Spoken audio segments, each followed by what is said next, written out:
नमस्कार, मैं हूं आपके साथ विशाल कालरा और शुरुआत कर रहे हैं इस वक्त की बड़ी खबर के साथ। प्रवासी मजदूरों को लेकर एक बड़ा फैसला लिया गया है। घर जाने के लिए राज्यों की इजाजत अब जरूरी नहीं है।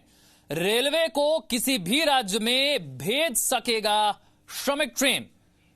केंद्रीय गृह मंत्रालय ने यह गाइडलाइंस जारी की है। मजदूरों को लाने या ले जाने के लिए राज्यों से इजाजत लेना जरूरी नहीं होगा। श्रमिकों को घर पहुंचाने के लिए यह बहुत बड़ा फैसला है। प्रवासी मजदूरों को लेकर यह बड़ा फैसला। लॉकडाउन के दिनों में हमने देखा लगातार सड़कों पर प्रवासी मजदूर पैदल चलते नजर आ रहे थे और कहीं ना कहीं अड़चन बन रहा था। राज्यों से इजाजत लेना अब उसे भी हटा दिया गया है। केंद्रीय गृह मंत्रालय ने नई गाइडलाइंस जारी की है। मजदूरों को लाने ले जाने के लिए राज्यों से इजाजत लेना जरूरी नहीं होगा। प्रवासी मजदूरों के हित में यह बहुत बड़ा फैसला। घर जाने के लिए राज्यों की इजाजत की जरूरत नहीं होगी। रेलवे किसी भी राज्य में श्रमिक ट्रेन को भेज सकता है और उसके जरिए इन प्रवासी कामगारों को, श्रमिकों को अपने राज्य में, अपने गांव तक पहुंचने में मदद मिल पाएगी। यानी कि सड़कों पर वो पैदल यात्रा अब खत्म होती नजर आ रही है। उन श्रमिकों को ट्रेन के जरिए बिना राज्य की इजाजत के उनके अपने राज्य में पहुंचाया जा सकता है। वो अपने गांव तक पहुंच सकते हैं, घर जा सकते हैं। उन्हें वो पैदल चलने की पीड़ा सहन नहीं करनी होगी। ये बहुत बड़ा फैसला है प्रवासी मजदूरों के हित में, उनके हक में, और केंद्रीय गृह मंत्रालय ने इसे लेकर गाइडलाइंस जारी कर दी है। ब्रह्म प्रकाश ज्यादा जानकारी के साथ। ब्रह्म प्रकाश, क्या है इन गाइडलाइंस में? देखिए विशाल, रेल मंत्रालय की तरफ से जानकारी दी गई है कि 1 मई को जो सर्कुलर पहले जारी किया गया था गृह मंत्रालय की तरफ से रेलवे को लेकर, वो वापस लिया गया है और एक नया सर्कुलर आज जारी किया गया है रेल ट्रेनों के परिचालन को लेकर, जिसमें रेलवे की तरफ से ऑफिशियल तौर पर, मैं आपको आधिकारिक जानकारी बता रहा हूं जो रेलवे की तरफ से हमें दी गई है। रेल मंत्रालय की तरफ से कहा गया है कि गृह मंत्रालय के सर्कुलर के मुताबिक अब ट्रेन में श्रमिकों को ले जाने के लिए उस राज्य की परमिशन जरूरी नहीं है जहां के वो श्रमिक हैं, जहां वो जाना चाहते हैं। यानी सीधा सीधा मतलब इसका विशाल ये है कि मुंबई से यदि मजदूर बंगाल को जाना चाहते हैं, वो बंगाल के हैं, तो मुंबई से रेलवे सीधी ट्रेन चला सकता है और बंगाल ले जाकर उनको मजदूरों को वहां पर छोड़ देगा। अब बंगाल सरकार की परमिशन की जरूरत नहीं रहेगी। अभी तक कई राज्यों में ये दिक्कत आ रही थी, जिसके चलते आप देखिए कि दिल्ली बॉर्डर पर किस तरह से श्रमिकों की भीड़ लगी हुई थी और रेलवे बड़ी तादाद में ट्रेनें नहीं चला पा रहा था। अभी तक स्थिति थी उससे अड़चन कैसे पैदा हो रही थी और अब जो नई गाइडलाइन है इससे सहूलियत कैसे होगी प्रवासी कामगारों को? विशाल देखिए, अभी तक जो नियम थे उसके मुताबिक जिस राज्य से मजदूरों को जाना है और जिस राज्य में जाना है, दोनों राज्य सहमति बनाकर रेलवे से रिक्वेस्ट करते थे ट्रेन चलाने के लिए। तब रेलवे ट्रेन चलाता था दोनों राज्यों की सहमति के आधार पर। दोनों राज्यों को ही अपने नोडल ऑफिसर नियुक्त करने होते थे और वो आपस में कोऑर्डिनेट करते थे रेलवे के नोडल ऑफिसर से। तो अभी ये मैकेनिज्म बना हुआ था, लेकिन अब इसमें बदलाव किया गया है। जो आज रेलवे की तरफ से जानकारी दी गई है कि गृह मंत्रालय ने नया सर्कुलर इशू किया है और रेलवे के लिए ट्रेनों के परिचालन को लेकर अब यह है कि एक राज्य कहे कि भाई मुंबई से या इस जगह से मजदूरों को जाना है, वो लोग जाना चाहते हैं, आप ट्रेन दे दीजिए। रेलवे ट्रेन उपलब्ध कराएगा और चलाएगा। अब ये नहीं है कि जिस राज्य में वो मजदूर जाना चाहते हैं, यानी बिहार में, उत्तर प्रदेश में या पश्चिम बंगाल में, जहां वो मजदूर जाना चाहते हैं या किसी और राज्य में, अब उन राज्यों की परमिशन की जरूरत नहीं रहेगी। सीधा सीधा इसका मतलब ये है कि रेलवे सीधे ट्रेन चला पाएगा। ये कहीं डर तो नहीं कि इसे लेकर फिर राजनीति शुरू हो जाएगी? क्योंकि कई राज्य ऐसे हैं जो नहीं चाहते हैं कि कुछ राज्य जो उन्होंने चिन्हित कर लिए हैं वहां से ट्रेनें उनके राज्य में आए, उन्हें डर है संक्रमण का। तो ऐसे में राज्यों को जानकारी देना जरूरी होगा। देखिए, राज्यों को तो जानकारी दी जाती है और इसके लिए गृह मंत्रालय ने पहले से एक एसओपी तय कर रखी हैं कि जो मजदूर जाएंगे उन राज्यों को क्या क्या सावधानियां बरतनी हैं, तो वो तो राज्यों को फॉलो करनी होंगी।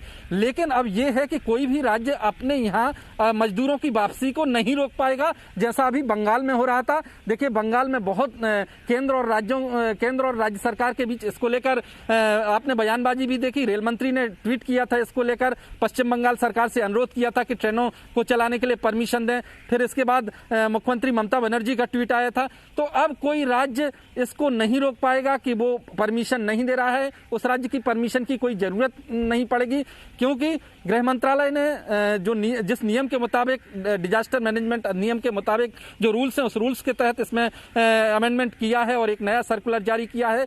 यानी अब उस राज्य की अनुमति की जरूरत नहीं है कि बंगाल हो, बिहार हो, उत्तर प्रदेश हो, उड़ीसा हो, यानी कोई भी राज्य जहां के मजदूर हैं जाना चाहते हैं। एक बार फिर से जरा ये बड़ी खबर अपने दर्शकों को बता दें और समझा दें कि अब तक प्रवासी कामगारों को, श्रमिकों को किस तरह की दिक्कतों का सामना करना पड़ रहा था और अब किस तरह से उन्हें राहत मिल गई है। एक और बड़ी खबर, दफ्तरों को लेकर स्वास्थ्य मंत्रालय की नई गाइडलाइंस भी सामने आ गई हैं और दफ्तरों में कर्मचारियों के बीच 1 मीटर की दूरी अब जरूरी बना दी गई है।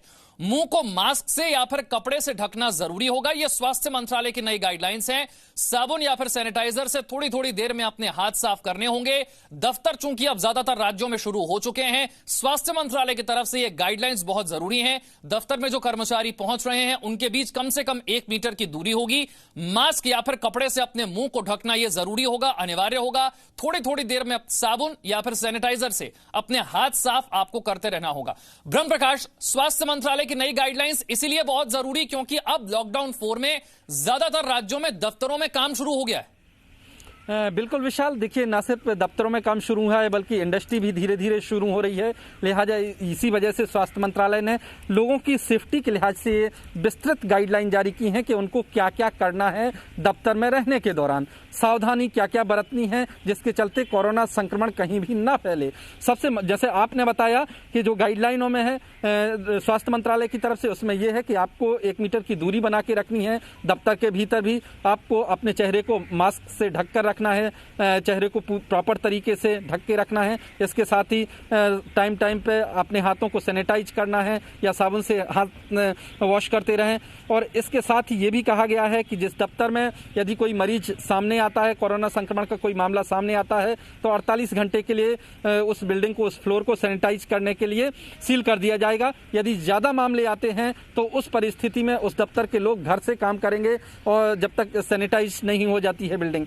इसके अलावा विस्तृत गाइडलाइन जारी की गई हैं, वो इस लिहाज से क्योंकि सरकार अब धीरे धीरे न सिर्फ दफ्तरों में बल्कि इंडस्ट्री में भी काम शुरू करना चाहती है। यही वजह है कि इसमें डिटेल ब्यौरा दिया गया है कि कैसे काम कर सकते हैं आप दफ्तर में जाके, इंडस्ट्री में जाके, फैक्ट्री में जाके। बिल्कुल, किस तरह से दफ्तरों में, फैक्ट्रियों में, इंडस्ट्रियों में काम हो पाएगा आने वाले दिनों में, यह बहुत जरूरी है। और इसके लिए ब्रह्म प्रकाश बता रहे थे कि स्वास्थ्य मंत्रालय की जो गाइडलाइंस है वो क्या कहती है। एक बार फिर से आपको जरा बता दें, 1 मीटर की दूरी कम से कम आपको रखनी होगी। दफ्तर में जाने वाले कर्मचारियों के बीच ये दूरी जरूरी है। थोड़ी थोड़ी देर में आपको साबुन से या फिर सैनिटाइजर से हाथ साफ करने होंगे और इसी तरह से मुंह को मास्क से या फिर कपड़े से ढकना जरूरी होगा। आने वाले दिनों में ब्रह्म प्रकाश क्या कुछ और गाइडलाइंस हमें देखने को मिल सकती है, क्योंकि हम देख रहे हैं कि लॉकडाउन खुलते ही बहुत बड़ी संख्या में लोग सड़कों पर आ गए। देखिए, इसके लिए स्वास्थ्य मंत्रालय ने पहले ही जो निर्धारित गाइडलाइन तय की हैं उसमें ये कहा गया है कि अगर बाहर भी लोग निकलते हैं तो proper social distancing, physical distancing को मेंटेन रखना जरूरी है। ये भी कहा गया है स्वास्थ्य मंत्रालय की तरफ से कि सोशल वैक्सीन यही है जो अभी कोरोना वायरस को फैलने से रोक सकती है। और आगे स्वास्थ्य मंत्रालय ये देखता है कि वक्त वक्त पर किस तरह के निर्देशों की जरूरत है, उस लिहाज से गाइडलाइन जारी की जाती हैं। तो जैसे जैसे दफ्तरों में काम बढ़ेगा, सरकारी ऑफिस में काम बढ़ेगा, उस लिहाज से आगे जैसे जैसे दफ्तरों में काम बढ़ेगा ये गाइडलाइंस जो है इनका पालन करना जरूरी होता जाएगा और स्थिति का समय समय पर आकलन किया जाएगा, उसके हिसाब से नई गाइडलाइंस आती रहेंगी। बहुत बहुत शुक्रिया ब्रह्म प्रकाश इस जानकारी के लिए। आगे बढ़ते हैं। जम्मू कश्मीर की नागरिकता हासिल करने के लिए मूल निवास प्रमाण पत्र जारी करने की प्रक्रिया के नियमों की अधिसूचना राज्य सरकार ने जारी कर दी है और इसके साथ ही आवेदन के लिए इसका प्रारूप भी जारी कर दिया गया है। प्रमाण पत्र के लिए योग्य व्यक्ति ऑनलाइन आवेदन कर सकते हैं। सक्षम प्राधिकारी के पास ऑफलाइन फॉर्म भरकर भी जमा किया जा सकता है। हालांकि जम्मू कश्मीर में निवास संबंधी नए नियमों का पीडीपी और national conference, 2 political parties PDP और नेशनल कॉन्फ्रेंस इसका विरोध कर रही हैं। दोनों पार्टियों ने डोमिसाइल सर्टिफिकेट कानून को राज्य के लोगों के साथ धोखा बताया है, जबकि बीजेपी ने फैसले का स्वागत करते हुए कहा है कि यह लोगों के हित में लिया गया फैसला है।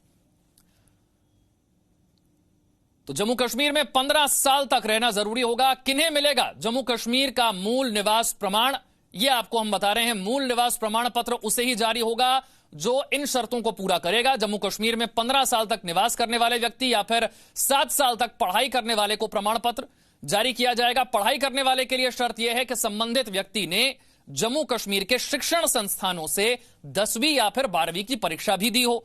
केंद्र सरकार के अधिकारियों के बच्चे सार्वजनिक उपक्रमों और केंद्र सरकार के स्वायत्त संस्थाओं के अधिकारियों, सार्वजनिक उपक्रमों के बैंक, केंद्रीय विश्वविद्यालयों के अधिकारी जिन्होंने जम्मू कश्मीर में 10 साल तक नौकरी की है, उन्हें और उनके बच्चों को भी डोमिसाइल प्रमाण पत्र के लिए पात्र माना जाएगा। जम्मू कश्मीर में निवास संबंधी नए नियमों की अधिसूचना जारी होने के बाद किन्हें फायदा होगा, जरा यह भी समझ लीजिए। जम्मू कश्मीर में शरणार्थियों को अब नागरिकों के सभी अधिकार मिलेंगे। पाकिस्तान से आए शरणार्थियों को भी डोमिसाइल, नौकरी समेत सभी अधिकार मिलेंगे।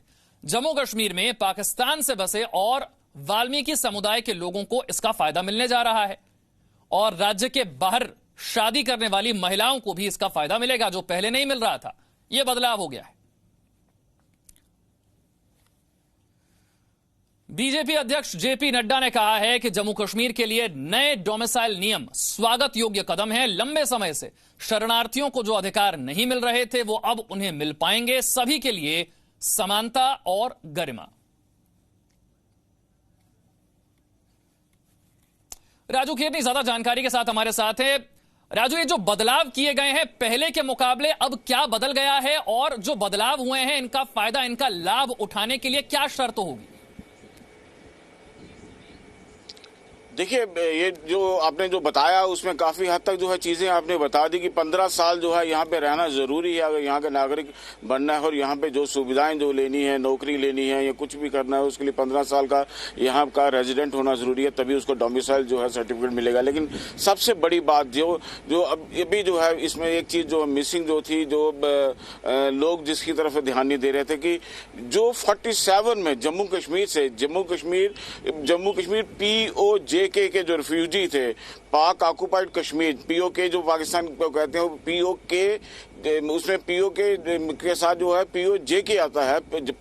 पाक ऑक्युपाइड जम्मू कश्मीर के जो लोग थे, जो कि जम्मू कश्मीर में न रह के जम्मू कश्मीर से बाहर निकल गए, दूसरी रियासतों में जाके बस गए, वहां के नागरिक हो गए, उन लोगों को भी जो है उनको राइट्स जो है वो दिए गए हैं कि वो लोग भी यहाँ पे आके जो है सिटीजनशिप जो है जम्मू कश्मीर की क्लेम कर सकते हैं। उसके लिए 1 साल का टाइम पीरियड रखा है इस कानून में कि 1 साल के अंदर अंदर वो परिवार, क्योंकि उस समय जब वो माइग्रेट होकर यहाँ से चले गए थे, क्योंकि यहाँ पे जिस तरीके के हालात बने हुए थे, तो उन्होंने यहाँ से बाहर निकल जाना जो है वो सही समझा और वो यहाँ से चले गए थे। उस समय भी वो परिवार जो थे 5300 के करीब वो परिवार जो थे उस समय जो गिने गए थे, उनमें से काफी कुछ पंजाब से लेके राजस्थान तक वो परिवार बसे हुए हैं।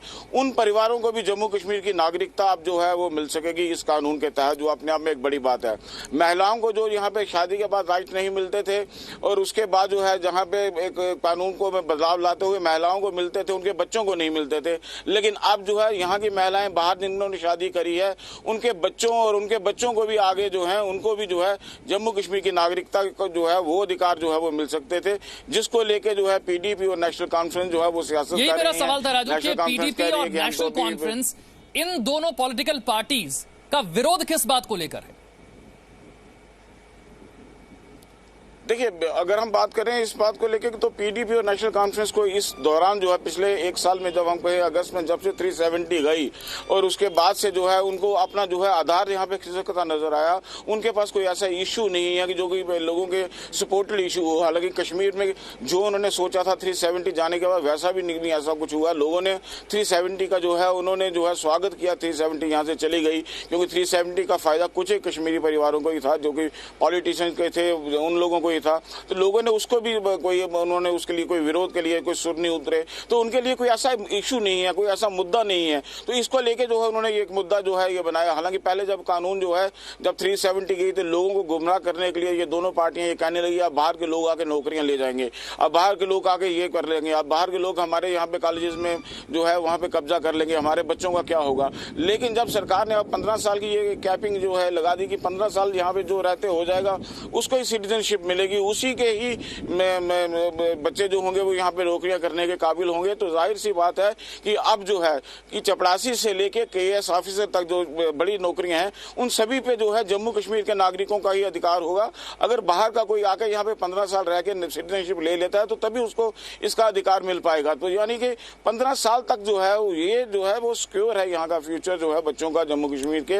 15 साल तक अगर वो नहीं करते हैं तो ये फिर कंपटीशन की बात है उसके लिए। बिल्कुल, इसलिए हम कह रहे हैं जम्मू कश्मीर में ये नागरिकता क्रांति है जिसका जिक्र पहले भी सरकार की तरफ से किया गया था और अब उसे जमीन पर उतार कर भी दिखाया गया। बहुत बहुत शुक्रिया राजू इस जानकारी के लिए। और इसी के साथ वक्त एक छोटे से ब्रेक का है, फौरन हाजिर होंगे।